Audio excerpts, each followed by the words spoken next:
When you picture a medieval castle under attack, you probably imagine defenders pouring boiling oil down on the enemy below. It's one of the most famous images in movies and games.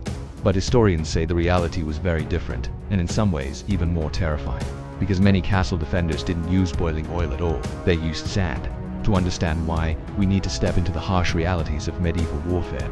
Castles were designed as powerful defensive fortresses, built with thick stone walls, narrow gates, and elevated towers. But once attackers reached the walls, the battle became brutally close. Soldiers would raise ladders, climb siege towers, or attempt to break through the gates, while defenders above tried desperately to stop them.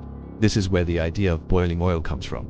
It sounds dramatic and certainly frightening, but in reality, oil was extremely valuable in the Middle Ages. It was used for cooking, lighting lamps, and preserving food. Most castles simply couldn't afford to waste large quantities of it in battle, so defenders turned to something far cheaper and surprisingly effective: heated sand.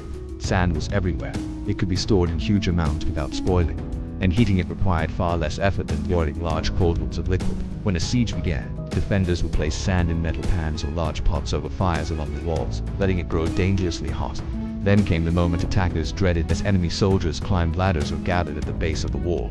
Defenders would dump the scorching sand through openings in the battlements, sometimes through special defensive structures called machicolations. Unlike boiling water or oil, sand behaved differently. It didn't splash and run off armor. Instead, thousands of tiny burning grains poured down like a deadly shower. The sand slipped into the smallest openings between helmet plates, inside sleeves, under the edges of armor, and down the neck.